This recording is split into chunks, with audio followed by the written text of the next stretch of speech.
Welcome to TVBS Meeting Room, where we tackle global issues with a view from Taiwan. I'm your host, Wenqi.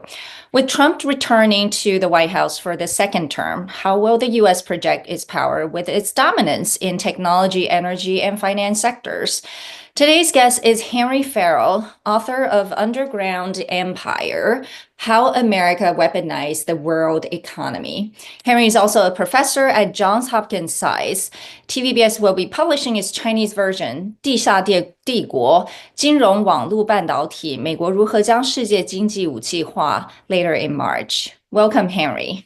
I'm delighted to be with you. These are times when certainly a lot is going to be happening in the world of global coercion, and the book tells us a lot about, I think, what is going to unfold over the coming months.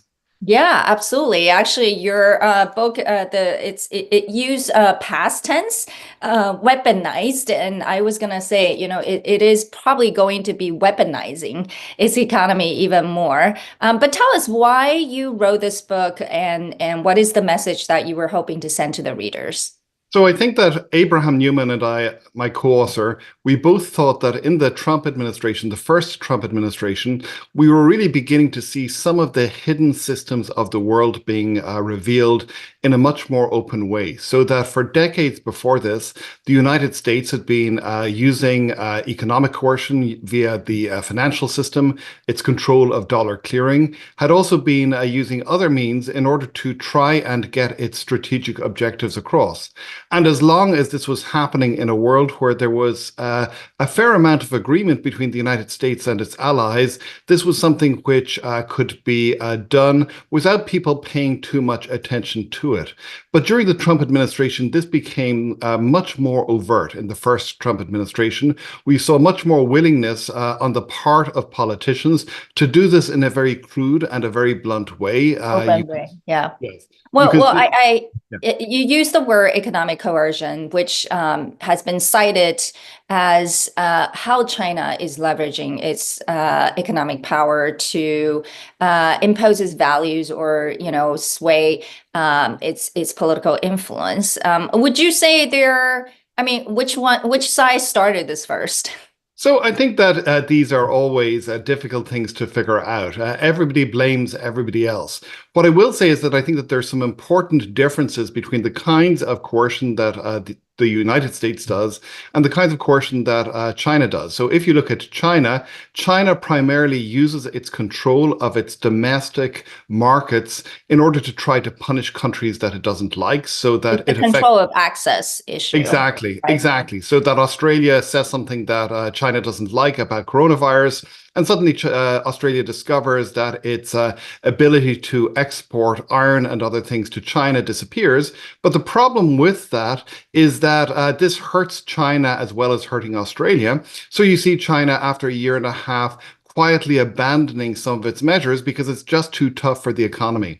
And where the United States has been able to benefit is that a lot of the things that it has done over the last 20 years has been done through effectively making it more difficult for foreign banks, for example, to do business with US adversaries. And it uses the dollar clearing system and control of access to the US dollar effectively as a means to force banks to do its willing, whatever it wants them to do. And this is something that doesn't actually cost the United States very much. So China is in a situation where it probably has much more sweeping intentions than the United States has had to try and make other countries do its will. But it has much weaker weapons to do that with, whereas the United States has much stronger weapons, but has much of the time been prepared to be much less forceful in using these weapons. We did see much more forceful use during the first Trump administration, and I suspect we're going to see more forceful use during the second. Yeah, for sure. We're going to see that. You mentioned the U.S. using its financial tools or weapons, and it's hurting the U.S. less. Obviously, it's because of the U.S. dollar's dominance in the world. Let's delve into that, how the U.S. has been using the financial clearing sort of mechanism to do that. Can you give a few examples? Especially if it's more recent, that's even better. Okay, well, I'll give an example which is not entirely recent. It's from the first Trump administration, but it's Carrie Lam, who was the chief executive of Hong Kong. And so she found herself being sanctioned by the United States after the events in Hong Kong, where protesters were locked up and were treated very, very badly. And so Lam was sanctioned, and she found that she was not able to get Chinese banks to deal with her. So that, according to a TV interview that she did, she had to have piles of dollars in various places, or piles of money in various places around the mansion where she lives, because she was forced to be paid in cash and to do everything that she did in cash, because no Chinese bank wanted to have anything to do with her. And so that really suggests how powerful this is, because if you are an international bank, you need to have access to the US dollar clearing system, because most trade either happens in dollars, which is true of a lot of trade, or it happens in currencies which are translated through the dollar. So you are buying something in Japanese yen, and the person who's selling is using euro. And in order to get from yen to euro, you are probably going to briefly translate it into dollars in the middle, because that is much more easy and convenient for all concerned. But that then means that if you are in control of the dollar in the middle, as the United States is, you can then say, actually, that transaction cannot happen. And if you block a bank from being able to engage in those kinds of transactions, suddenly it is actually not a international bank anymore, and it is likely to see a run on its deposits. Yeah, I mean, that's probably the most powerful tool the US has right now in terms of its control of the global system.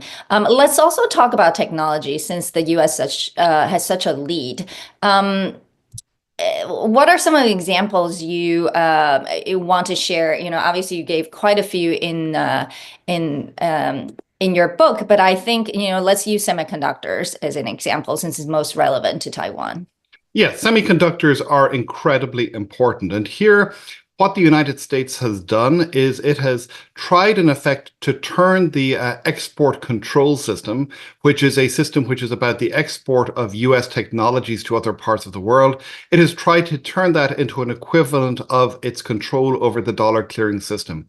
And so, as it turns out, the United States does not actually manufacture semiconductors nearly as much as it used to. TSMC, of course, is the world leader when it comes to the manufacture of sophisticated semiconductors. Samsung is somewhat behind it, but is a major competitor. And since the United States no longer has the leadership position in manufacturing semiconductors, why does it still have so much power in controlling, or using your word, coercing other countries and companies to comply with its demands?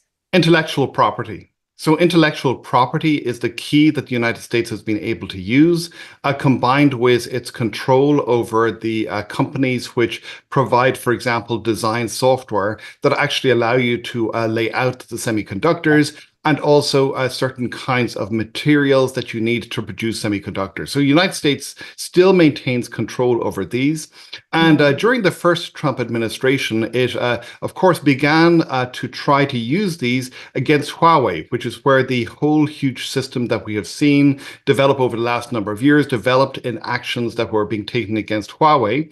And so what it did then was it discovered that TSMC and other companies were willing, albeit somewhat grudgingly, to comply with US actions, but it turned out it wasn't nearly as effective as the US wanted it to be. So they came up with a new twist on export controls called the Foreign Direct Product Rule, which effectively meant that not only were you not allowed to make semiconductors with US intellectual property or with other US materials if they went past a certain small threshold, but you also were not allowed to make semiconductors or other things using equipment that had been manufactured with a certain amount of US intellectual property. And that really made it into a very, very sweeping set of controls. And one of the weird things that Abe Newman and I discovered when we were writing this book was Chris Miller, who's written a really good history of semiconductors, and who describes the moment when the Trump administration decided to do this. And apparently, according to the key official who Miller spoke to, my and Abraham Newman's work on weaponized interdependence, the work that gave rise to this book, was a major inspiration to the Trump administration in trying to figure out how to do this. We don't know how much that is right, because of course different officials might tell different stories. There probably is a more complex story here, but this is one of those incidents where you have an unexpected influence on the world, perhaps, and frankly, Abe and I have always felt a little bit nervous about that. Yeah, I mean, I also want to talk about TikTok, the most recent I would say drama that just over the weekend. And it's quite interesting because using your framework to think about this topic, Trump has also been able to weaponize TikTok users as a leverage for a negotiation in order to hopefully get the parent company's ownerships to Americans' hands. How do you see this case then? Would you say, using your framework to explain it? So I think that we would use our framework, but we would also need to use a different framework, because our framework is really a framework about how government is incredibly powerful. Mm-hmm. And how government can set the rules. And that clearly is an important part of the TikTok story. You see a story in which the US Congress passes a law, yes, which is very clearly intended to either ban TikTok or to force the sale. And then I think forced sale is what they all have said. That's their goal. Yeah, and then you see Donald Trump coming in, and a lot of complicated politics around that. But I think you also see another part of the story, which is how it is that TikTok itself has some agency in this. So TikTok, very clearly, it cuts off services during the last day of the Biden presidency, with more or less a message saying, help us, Donald Trump, only you can save us. A little bit like in Star Wars, you have this Princess Leia, yes, sort of coming out of the R2-D2 droid. And then there is a message that comes to TikTok users a few hours later, President Trump has saved you. Isn't this wonderful? So I think what we're seeing here is an interesting mixture of the kind of power of government that we talk about, but also the ability of businesses like TikTok to try to manipulate that power in ways that allow them to get, if not exactly what they want, at least an outcome which is less bad than they feared it might be. Can I just also question on that point? Wouldn't you say, because there's a lot of people who kind of feel that TikTok kind of has been colluding with the Trump team to make this sort of temporary out of service for people to feel the pain, but it was all sort of designed intentionally to feel that way. So would you say this is, in this case, using your framework, it may be even more sort of the US government, or at least the Trump team, is wielding its power to have TikTok behave this way? I think that there is a mixture here. It's a really interesting story. And of course, there's a lot happening behind the scenes, which we're not able to see directly. But here's what I would say is happening. This is something which is interesting and unusual, is we are seeing a grafting together of the power of states and the power of business in the United States at the moment, which is in some ways unprecedented. So if you look at where these powers came from, that the United States has been using, these powers have been traditionally exercised for national security purposes. You may like or dislike what the United States does with them, but it's very, very clear that the United States has been using them on behalf of a vision of protecting the national security of the United States and going after adversaries. What I think we're going to see happening in the second Trump administration, which is quite different than the first Trump administration, is that these powers of weaponization are increasingly going to be blended together with the desires of specific, well-connected businesses to get what they want. And here, of course, when we look at the TikTok negotiations, it would appear from what we can tell that Elon Musk is playing a very, very important role in interceding between the United States and the Chinese government and TikTok. And so we can expect that whatever happens from this, it is not going to reflect simply or even perhaps primarily the national security interests of the United States. It is possibly going to reflect the commercial and business interests of Elon Musk and other people who are close to Donald Trump. And that's something that is quite new. Yeah, you have said that this is unprecedented, but I think a lot of people, on Trump's side would say, decades ago, the U.S. Had this Manhattan Project, which, was able to bring together the private sector, especially the talent, to work closely with the United States government in order to develop some of the most powerful and influential tools the U.S. can use in the name of national security. And so, what they're doing is simply being smart again. And so there's, again, especially now with the AI technologies, there seems to be a desire to make the private industry more aligned with the U.S. government. Would you say so? So I would disagree with those people. I think that you're exactly right about the debate that is happening, but I think that I would take the other side, which is that this is not so much about government aligning the private sector towards it. It's about the private sector aligning government towards it. So if you look at the Manhattan Project, if you look at Trinity, if you look at what Oppenheimer and other people did to organize this really was the government was in the driving seat, and the objective was a very clear national security objective. The bomb was never going to be privatized. There were clearly going to be some interests after the war, as there were in what Eisenhower later calls the military-industrial complex, where you have the defense industry and the role of science, and development going together. But equally, if you read what Eisenhower said in that speech where he condemns the military-industrial complex, and that speech is really, I think, where you get a very clear time capsule of what people were thinking there. His worry is not so much that we're going to see the private sector dominating. His worry is that in a world where everything is happening within the government space, where science is controlled by the government, that the kinds of innovation that we expect in the private sector is effectively going to be driven out. So that is not the problem I think we're going to see in a new administration with Donald Trump being very close to people like Elon Musk, Mark Andreessen, others who I think are playing a very important role. I think the worry there is that a specific vision of technology, which may in fact not be the correct vision of technology, and we could, if you want me to talk about AI, I've got plenty of opinions on the way that AI is developing. But so if you more or less, you have a clear capture of the US government by people who've got a very, very particular vision of how AI is going to work out in the next few years.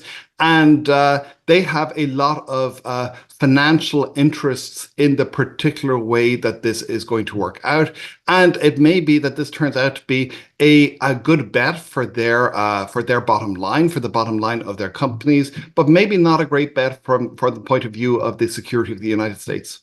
Yeah, I think Donald Trump is a special case, right? Because you can question his motive behind, sort of trying to align the industry and the government. But the Biden administration was probably more clear in terms of its intention, using national security. And I do believe, some of the people on the team, prioritize national security and feel that the private sector needs to be more aligned. But, you also wrote that in your book, which is very interesting, that by emulating China, in the case of Huawei, right, sort of forcing or coercing other countries to cut ties with Huawei, the U.S. risks strengthening China's power. Can you explain what that means? And also, you said that it's even potentially going to be a greater danger, which is driving China to belligerence. And this is clearly not going to be the thinking of this Trump administration because it strongly believes in deterrence, and even, the Biden administration as well. So why do you write this kind of this point? Okay, so I think there are two things here. One is the question of whether or not the United States is going to drive allies away from it, which is one worry. And the other worry is whether it is going to make China more belligerent. So these are two, I think, connected worries, two connected problems that you might have. And I think the first worry really stems from the fact that a lot of the reason why the United States is able to do what it is doing is inertia. That is that if you're another country, if you're another country's bank, and you're looking at the choices that you have, up to a point, you're prepared to go with what the US is doing because this is, because this is what you've always done, because you figure that having some stability, even if that stability is being used in ways that you don't like, is better than having no stability at all. But if we're in a situation, for example, where, as apparently has happened, Donald Trump is threatening allies such as Denmark, and so saying that he is going to impose perhaps not simply financial and economic weaponization, but even perhaps making threats that could be interpreted as being military threats to force Denmark to give up control of part of its territory. That puts other countries in a very, very different place, and in a place where they are going to start desperately looking for whatever alternatives they have to this system. And if you are a middle-of-the-road United States-based policy analyst, you may worry that this may drive them towards China because China is, in many ways, it is quite as predatory, or more so, but it is more predictable. Yeah, I want to, let's focus on that point. I think, after the first Trump administration, we've seen that, the US wasn't a very popular actor on the world stage, even among the closest allies in Europe. However, they stick with the US, right? So, this question about whether US bad behavior is driving others toward China hasn't seemed to work.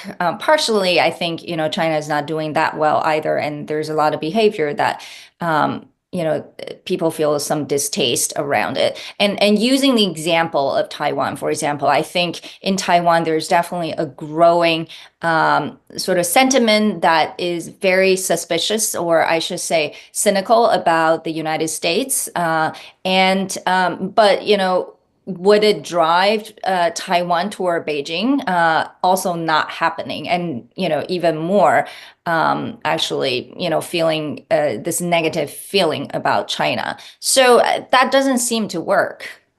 So well, certainly this is something that the Biden people, when they saw what Trump had done in the first administration, and they saw that, in fact, people had not withdrawn from the US dominated financial system in the way that they worried, this made them in turn less worried about what the possibilities might be. First, that's the first point. So I think that to some extent supports what you're saying. Equally, a big part of the first Trump administration was that there were officials who were effectively quite deliberately frustrating some of the things that Donald Trump did, and willing to, in effect, soften the blow. So you saw, for example, John Bolton, who was the national security advisor, at one moment where Trump wanted to do a deal with China over Huawei. So Trump says something, and Bolton and people around him managed to get that deal process effectively buried in a lot of bureaucratic red tape so that it never actually happens. So in effect, the first Trump administration was one where many of the wilder instincts of Trump were softened by people effectively deliberately frustrating what he was doing. Now we're in a world where Trump yesterday announced that he was withdrawing security protection from Bolton, who has been targeted by Iranian assassination efforts. And it's very clear that he is expecting a much higher degree of loyalty from his officials, and he's probably going to get it. So I think we're going to see a much wilder Trump in which some of these instincts which really do have the potential to drive many allies, especially in Europe, who have more options away from him. Those instincts are going to be on full display rather than softened. I guess what I'm questioning you is more around, would other countries, given national interests, actually turn away from the US toward China? Is that even a possibility? And so, it comes down to probably just sheer power. And probably whether it's Trump or the US government feels that they're confident enough in terms of its power and influence that it's forcing other countries to do certain things that they believe they have to compromise, even if they don't like it, right? Because at the end of the day, out of national interest again, they don't really have other options, right? The question is, do they really have other options? In the case of Taiwan, does Taiwan have any other options? And I want to, sorry, I'll let you respond. Yeah. No, I think you're right. I think Taiwan is a unique case because Taiwan is sort of less than 100 miles away from the People's Republic of China. Taiwan is dependent upon the continued military support and this extremely complex relationship that the United States and Taiwan have created over the last few decades, where there isn't, of course, recognition, but there is an implicit deal that the United States will continue to protect Taiwan. I think that really constrains what Taiwan's options are. Equally, if I were the Taiwanese government, I would be thinking as hard and as fast as I could about what kinds of measures to introduce in order to make sure that Taiwan is as unattractive a target as possible for China in a world where the United States decides to withdraw its support. Because you could see a world in which in which Donald Trump could plausibly decide that it was in the best interests of the United States not to be involved in this. There are people around him like Marco Rubio and others who are extremely hawkish, who I think would try to prevent that from happening. But if the president makes something a priority, it may be difficult to actually stop that from happening. I do think that we are going to see a different story in places like Europe, where I think there is, on the one hand, there is a much clearer degree of specific hostility on the part of Trump towards the European Union, which he has identified as being effectively an enemy on many occasions, and where they are not quite as directly threatened by outside actors. Russia clearly is an important threat, but if the United States decides to withdraw its security protection, or even makes that security protection less of a given than it has been, Europe is probably going to want to start thinking about what it wants to do. And here, while I cannot imagine a world in which Europe becomes part of an envelope of protectorates of China, of countries that are protected by China, I can absolutely see a world in which Europe tries to hedge its bets more and more, tries to create alternative structures that insulate it from US power and from abuse by US power, and where the creation of those structures and the creation of those hedging arrangements limits US power in some quite unexpected ways. So I do think, I guess this is a standard professor answer, which is that I go on for 5 minutes in response to a short question. But I think the short version of what I'm saying is it is going to depend on the particular options that particular countries have. There's going to be a lot of variation. Taiwan is in a different place from Europe. But if you put countries' backs against the wall so that they feel like they have little alternative, they are going to start looking for whatever different ways that they have that they can minimize the power of the United States over them. And in a world where Donald Trump appears explicitly to be threatening military action against a NATO ally, that seems to be what happened in a conversation that he had with the Prime Minister of Denmark. That really is going to get a lot of conversations happening. The Munich Security Conference is about to happen, and there is going to be a lot of debate among politicians there about what this means and how to respond to it. And some of the answers they come up with may not be answers that particularly please the United States of America. Yeah. So, with, again, the new Trump administration, I think your book, ends with the question how the underground empire, which is the United States, can grow toward the sun, the air, not darkness. What is your suggestion? Well, I think that, this book was, that part of the book, I think, is probably written more for a world of Biden administration or a continued Kamala Harris administration than it is for the world that we're in. So I think that the best that we can You're very pessimistic right now. Yeah, well, I think that there are possible ways forward, but I think that the best ways forward is that you hope that there is going to be some degree of limit that the Trump administration is going to encounter, and that some of the more intelligent people within the Trump administration will realize that this extremely unilateralist way of doing politics, the idea, as a senior Republican said yesterday, that the United States is the, quote, top predator, unquote, and could do more or less whatever it wants, that this is not the way in which the United States can best preserve its power and its authority in the international system. I do think that there is some continuity that is going to happen between the Biden administration and some parts of the Trump administration, where you could see different voices emerging over time, as particularly if it becomes visible that some politics and some policies are disastrous. I think we could see some things beginning to bloom from that. But I think that we are in for a extremely difficult 4 years. I mean, in some ways, I think Abe and I had hoped that some of the things that we talk about in the book, some of the problems that we worry about, would become lesser over time. They're going to become starkly worse. And I think we're all going to be in a world where we're trying to figure out how to deal with a global economy, which is increasingly weaponized, where many of the things that we had hoped for with global trade, with interdependence, with the ability of companies like TSMC to really participate in a global marketplace, that is going to become much more politicized, much more difficult, and much more uncertain.